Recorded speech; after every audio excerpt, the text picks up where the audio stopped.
Hi, I'm Don, and this is The Hobbyist Geek.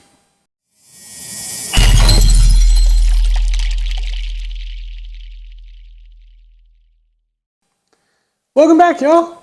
I'm not going to waste you guys' time with a big speech or anything. Y'all know why you're here.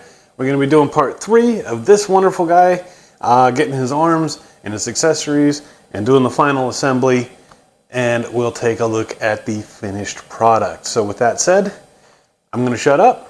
Let's just get into the build.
And here we have the arms and accessories assembled and actually looking really good.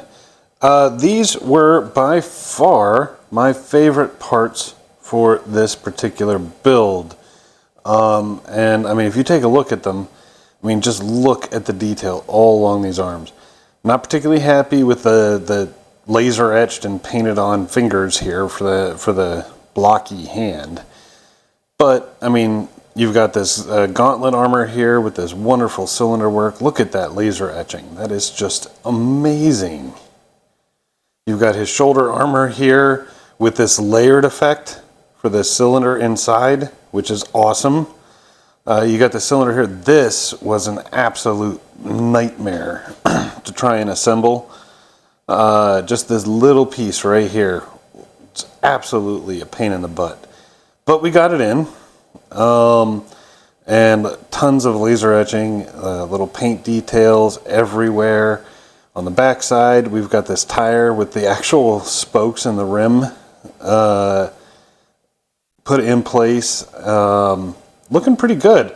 I thought this was going to be in the way, but it's really not. I mean, and it fits. It's nice. I like it.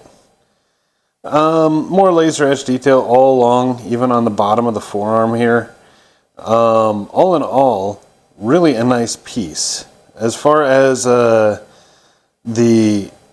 posability, you know, it's got the same cylindrical thing here for rotating at the shoulder, here at the elbow, almost 90 degrees. And then you've got a little rotation here, also at the elbow. Nothing on the wrist, so no wrist rotation at all. But getting this kind of three-part hinge here together so that it can rotate in two different directions was actually very interesting. I love the way that went together. I love the way that it works. It ends up being really quite nice. Quite nice. This arm is just a mirror image of the other one, so nothing much to speak of there. For the accessories, or accessory I should say, you've got this hammer here, which is, it's nice. You know, I like the detail. Again, lots of laser etching. The gold on here is nice. I do kind of wish there was more gold on the edges of the hammer here, but either way, it looks good. And this thing won't focus, but you can see the spikes on the hammer, which are really nice. I mean, the thing looks incredibly ornate. It does. You can see all of that laser etch detail. I mean, it just goes top to bottom on this thing. And this part will slide into the fist, just like that. And to hold it in place, you've got this tiny little cap. Now there is a magnet inside it, and it just fits on. It's nice. However, if you try to put the cap on while the hammer is standalone like this, that magnet will attach to this metal, and sometimes it'll just pull right out. It doesn't always, but sometimes it does, and then you got to put it back in because the magnet itself is not attached down there in any way. So, see, just like that, came right out. So I wouldn't recommend putting the cap on while the piece is loose, but there's enough clearance when it's in a fist like this that you can put it on and off and not worry about that magnet coming out. So you're good there as well. And it does hold it in place very securely. So no big there. All right, let's go ahead and get these arms on the rest of the model and see what he looks like all together. And here he is, fully assembled, looking much better than I thought he was going to look, actually. He doesn't look half bad at all. Now, calling this guy posable is kind of stretching the definition of that term a little bit. It's like calling a crayon a professional writing implement. But, you know, the detail all around is quite nice. And I'll pull him off in a minute and I'll show you some of the posability with him assembled. The tension in some of the joints, particularly in the knee and at the hip here, just not really sufficient for what I would consider to be posability, because there's no movement in the foot here and the ability to move the ankle is so limited, and there's no real way to widen his stance at all. There's a very, very strict limit on what you can do with his legs and keep him upright. He just won't balance properly. Obviously the pose I've got him in now, kind of a semi-action pose, ready to swing that hammer. If I'm being honest, I kind of like him better without the hammer, but we'll get into that. All in all though, I mean, the thing really did come together a lot better than I had thought he would. The back detail here is just astoundingly amazing. I absolutely love his back. Scale wise, he scales pretty good. I think he's close to the G1. We'll find out when we do the size comparisons. But all in all, not a bad piece. Nowhere near as bad as I thought he was going to be. Let me know in the comments what you guys think. Bringing him off the turntable here, you can see the arms here do rotate just like that, and you do have your elbow rotation, and that works for both. You've got the head rotation here, and the waist works just like that. Leg, knee joint, and this ankle joint. So, you know, it's fairly posable. It's not perfect by any stretch of the imagination. Let's get some other pieces out here and see what he looks like scaled to them. Alright, I've taken the hammer off here, but I've got him right next to the Human Alliance Bumblebee. My personal favorite Bumblebee toy. And, you know, he's a little bit smaller. But if I have to say which one looks better, I'm actually going to go with the Moo model. Actually does look better than the Human Alliance toy. And here he is next to the G1 counterparts. We've got Jazz, Bumblebee, and Optimus. And he actually scales really well with the G1 line here. I'm actually quite happy with that. That's really quite nice, the way he scales there. And to finish things off, here he is next to the IDW, Starsaber, and Optimus Prime. Scale-wise, he is a bit too big. Bumblebee should not be that big compared to Optimus Prime, but, you know, different lines. I get it. I still say G1 is my favorite line, but let me know in the comments what you guys think. Anyway, that's about it for today. I hope you enjoyed the video. If you did, please remember to like, share, and subscribe.